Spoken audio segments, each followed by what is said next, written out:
Fu Banger just got out of prison. I did his first interview. He was the actual shooter when Tekashi and Casanova were beefing. And all this footage is out there, and he admitted he pled guilty to all this in court. So I'm not putting him out there like that. Don't try to throw I'm not putting him out there, Vlad. We talked about it in the interview. No, he pled guilty to the shooting. He did his prison time. I'm laughing at the way Vlad looking at me going, listen, nigga, it's all out there. I don't want you trying to Vlad looking at me like, listen, nigga. I had to make that clear. Shout out to Fu Banger. Definitely. I don't know him, but I'm happy. I don't want to see nobody locked up over all that.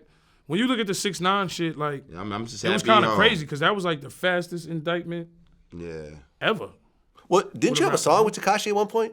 That's before all that rap before shit. all that shit happened. Before all the rap stupid shit. Well, no one did songs with him after that. Yeah. So this was way before. How did y'all even hook Kodak up to do that did a song with him after that.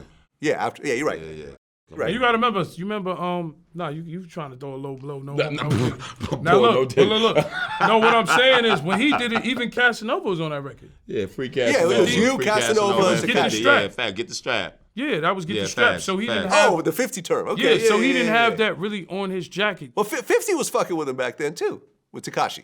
No Diddy. Yeah. He was showing him a little. He was showing him love. I mean, when you looked at Tekashi, nobody really looked at him as like a super street. Yeah, nobody nigga. took him serious. We just looked at him. He was a good kid, and everybody around him was more like the gangsters. Yeah. Like, cause them niggas was super gang. Crippy was a gangster. He's home. Crippy, you should do an interview with him because he want to do it with you. Crippy was a gangster. He home. What's your man? Nuke was a super gangster. Nuke got like 20 years, right? Yeah. Mel Matrix, who was around. He got like 20 years. Yeah, so when you look at 6ix9ine situation, them niggas that he had all around him was so crazy that it was hard to control him. Free Shotty. Like, all them niggas was crazy, so it's kind of hard to control the power. See, when 50 was at that point, and he had power, he knew how to use his mind. Yo, I don't want niggas doing no dumb shit around me, right? This is what he say, Vlad. If you sell drugs, get away from me. If you want to murder niggas, get away from me. You heard? And that's why 6ix9ine was supposed to have it. Like, you wasn't supposed to throw Treyway in them as like, to me, it's crash dummies. Like, shoot niggas, shoot at niggas, all this shit. But knowing that he ain't have no control. No, I'm but what I'm saying is, he had influence though. He may not have control, but he had influence. But what I'm saying is, look, you can't just downplay what he was doing. 6ix9ine, whatever he did. That ain't got nothing to do with me. I don't want to be back and forth with the 6ix9ine fans and all that shit. Look, my whole thing is though, if he had the mentality to know, like, all right, cool, if we shoot out right here, you had a shootout, that shit was on TMZ. You know the feds watching. It was the Barclays Center. Yeah, there was cameras everywhere. So what I'm saying is, like, if he would have been like, yo, if 6ix9ine would have said, yo, I'm legit now, I got all these millions, yo, Treyway, you know we gonna hire security, you ain't got to do this.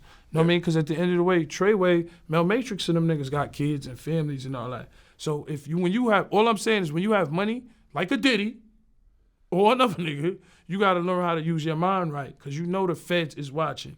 And let's keep it real. There's a difference between being Vlad getting pulled over and me and you getting pulled over. Yeah, Vlad got it's the not complexion. A color thing. Vlad got the complexion for the connection. There you go. That's why I say, what's the guy named? Henry Dicestein, whatever? Yeah, Snyder. I'm Snyder? disappointed bring him back that Vlad didn't know his fucking name. Look, because you know Do your homework, Vlad. Do your homework, Vlad. Fair enough. All right, copy. You think, look, like at the end of the day, niggas got their jokes and all that, but even Five and everybody, they had their jokes, but you think if we see Diddy get 40, 50 years, niggas ain't gonna feel sorry for him? Yeah. Niggas is gonna be like, damn, yo, just like R. Kelly, he did some fucked up shit. He was fucking with little girls at McDonald's. You had I Believe I Could Fly. Niggas are gonna say you're dumb. You can get, hold on. Niggas are gonna say, yo, you can have any model in the world. You can have any woman in the world. But we love women. He did some you can have any women. You got I Believe I Could Fly. Grammy shit. And you at Chicago McDonald's with little girls. Yeah. Bro, you're gonna go to jail. Right, that's all I'm saying. If you do dumb shit, you're gonna get dumb fucking results. But here's the thing about this that people don't want to talk about. R. Kelly didn't go to prison because of underage girls. He went to prison for sex trafficking. And that means, it's a very weird term, it's almost like RICO. If you fly a girl out and y'all, for the purpose of sex, that's technically sex trafficking. Now, where is the line between sex trafficking and having a girlfriend?